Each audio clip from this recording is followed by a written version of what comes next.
Have you ever noticed how the hardest part of moving on isn't letting go of your ex, but letting go of the version of yourself you were with them? We don't just miss people, we miss the comfort, the attention, and the idea of what could have been. And that's why so many of us get stuck in a cycle, replaying the same memories, the same mistakes, hoping for closure that never comes. But here's the truth, closure doesn't come from them, it comes from you. And today, I'm going to show you exactly how to break free, how to get over your ex, and most importantly, how to position yourself to find the kind of love you truly deserve. So how do you get over your ex and find true love? Redefine your story, create space to heal, raise your standards, and fall in love with yourself.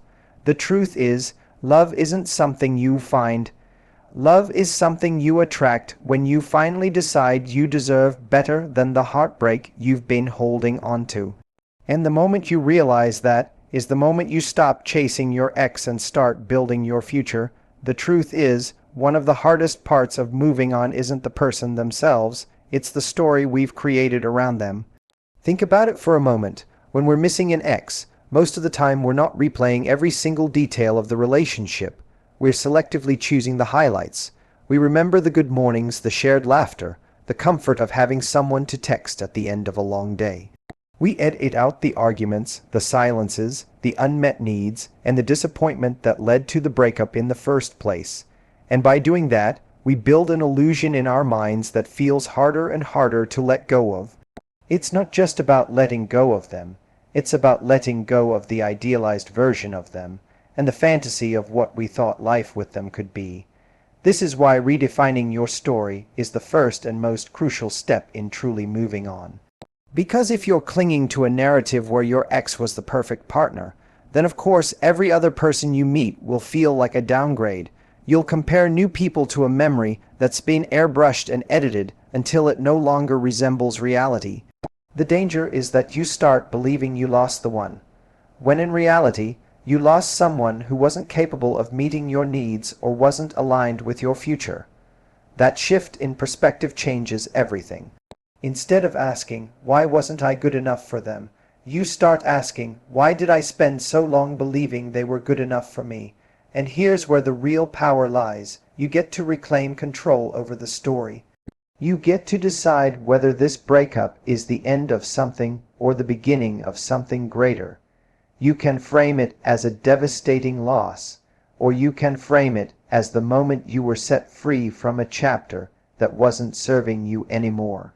That simple reframing moves you from being the victim of a breakup to the author of your own future. When you sit down and actually write out not just what you miss, but also what you don't want to repeat, the arguments that drained you, the insecurities that were triggered, the times you felt ignored or undervalued, you begin to see the relationship more clearly. It's like taking off rose-colored glasses.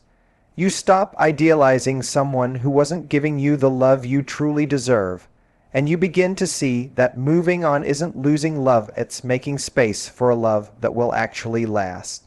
When a relationship ends, most people believe time alone will heal everything, and while time helps, it's not enough on its own. Healing requires intention, and one of the most important decisions you can make is to create genuine space for yourself. The truth is, you can't begin to move forward if you keep holding on to fragments of the past. Yet so many of us stay trapped in cycles that prevent us from healing, whether it's by checking their social media, holding on to old messages, or even telling ourselves that one friendly text exchange won't hurt. But every time you do that, you're reopening a wound that your heart is desperately trying to close. Imagine trying to recover from a physical injury. Say you've cut your hand deeply. If you keep picking at the scab, it never has the chance to properly heal. Your emotional wounds work the same way. Every time you revisit old conversations, every time you look at pictures, every time you accidentally scroll through their profile, you're picking at that scab. And then you wonder why it still hurts so much weeks, months, or even years later. It hurts because you haven't given yourself the gift of distance. Space is what allows your emotions to reset. Now, creating space, doesn't mean distracting yourself endlessly, because distraction and healing are not the same thing. Healing means replacing old habits with new ones that actually build you up. It's about filling the silence, not with desperate noise, but with meaningful activities that reconnect you with yourself. This could be investing in your friendships, picking up hobbies you abandoned while you were in that relationship, or taking care of your body and mind in ways you may have neglected. When you create healthy routines, you slowly start to rewire your brain so that your happiness is no longer tied to your ex's presence or absence. The reason this step is so powerful is because space allows you to see things with clarity. When you're in constant contact, even in indirect ways, it's almost impossible to view the relationship objectively. But once you step away, you begin to see things differently. You start to notice how much of yourself you may have given up, or how little you were actually receiving in return. And the more time you spend in that space, the more you realize that you don't need to cling to someone who couldn't give you the love you deserve. By creating distance, you're not just moving away from them, you're moving closer to yourself. And that's the foundation of true healing. After a breakup, there's a temptation that almost everyone faces, the desire to fill the emptiness as quickly as possible. You've been used to companionship, validation, and that feeling of being wanted. So when it disappears, the silence feels unbearable. And in that space, people often make the mistake of lowering their standards.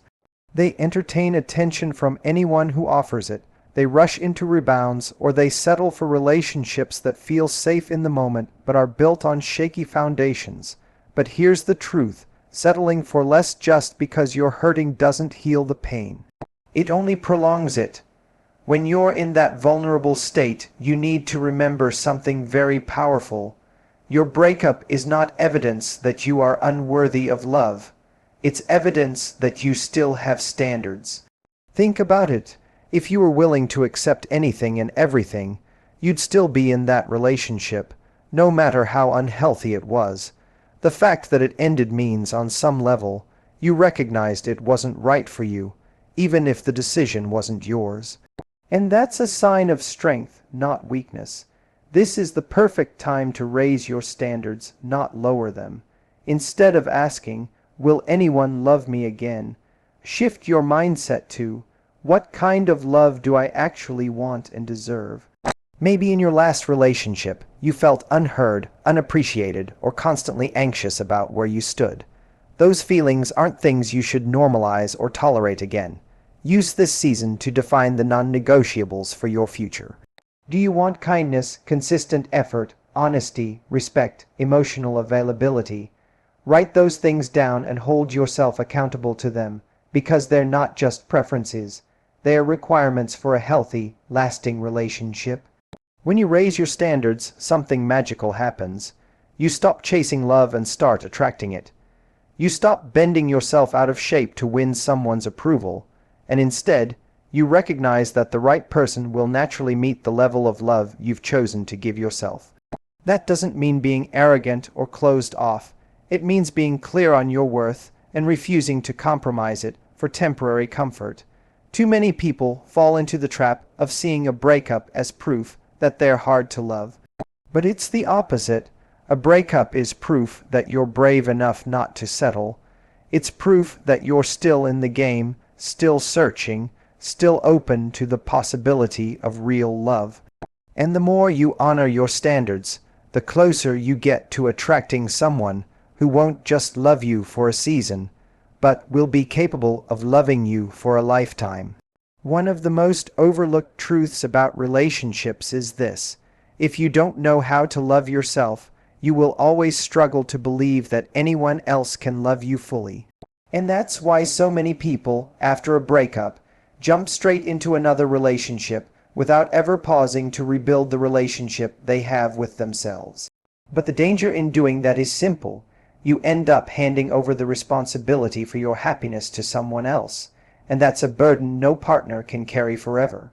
True love starts with the relationship you have with yourself. because when you feel whole and secure on your own, you stop depending on others to complete you. Think about how many times people stay in unhealthy situations simply because they are afraid of being alone. That fear pushes them to accept less than they deserve, to tolerate behaviors that drain them, and to confuse attention with affection. But here's the truth. When you are genuinely comfortable in your own company, when you enjoy who you are, you will never again settle for someone who doesn't bring value to your life. Being single then doesn't feel like a punishment. It feels like freedom. And any relationship you choose to enter into after that becomes a choice, not a necessity. Falling in love with yourself isn't about arrogance or selfishness. It's about respect. It's about giving yourself the same care, patience, and forgiveness that you often give away to others. It's about learning to enjoy your own presence, investing in your growth, and celebrating your own victories, no matter how small they are. When you begin to see yourself as worthy, capable, and lovable, your entire energy shifts. You stop chasing validation, and instead, you naturally attract people who see and appreciate you for who you really are. And here's the beautiful part. When you already love yourself, love from someone else feels like a bonus, not a lifeline. You no longer need a relationship to prove your worth because you've already given yourself that validation. This is where the healthiest, strongest relationships are born, not from desperation, but from abundance. Two people who are already whole choosing to share their lives, not to fix each other, but to grow together. That kind of love doesn't suffocate you, it elevates you. It doesn't trap you, it inspires you. And you'll only ever be able to welcome that kind of love once you've truly built it within yourself first. When you think about getting over your ex, it's easy to imagine that the victory is in forgetting them completely or pretending they never existed. But that's not what true healing looks like. Healing is about reclaiming the parts of yourself you may have lost in the process of loving someone who couldn't love you the way you needed. It's about shifting the story in your mind so that the breakup becomes less of a tragedy and more of a turning point. You're not erasing the past, you're redefining it, so it no longer holds power over your present or your future. As you create the space you need to heal, you start realizing that peace doesn't come from keeping the door half open for someone to return. It comes from closing that door fully and choosing yourself. That decision gives you clarity, it gives you freedom, and it gives you room to grow. And while the silence of distance may feel heavy at first, it eventually becomes the space where you rediscover your own voice. It's in that space that you learn to rebuild your confidence, explore your passions again, and prove to yourself that your life is not defined by who stands next to you, but by who you choose to become. With time, you'll begin to see that every heartbreak carries a hidden opportunity, the opportunity to raise your standards higher than before, to decide that the love you settle for next time will not mirror the one you had before. You'll stop craving shallow connections and start demanding deeper ones, not from a place of fear, but from a place of self-worth. This is how love transforms. It stops being a desperate search for someone to fill the emptiness and starts being a magnetic pull between two people who are both ready to give and receive fully. And when you finally fall in love with yourself, the kind of love you attract changes forever. You'll no longer chase relationships that leave you anxious or insecure, because you'll know you deserve more. You'll no longer beg someone to stay because you'll understand that the right person won't need convincing. By choosing yourself first, you're setting the standard for how others should choose you too.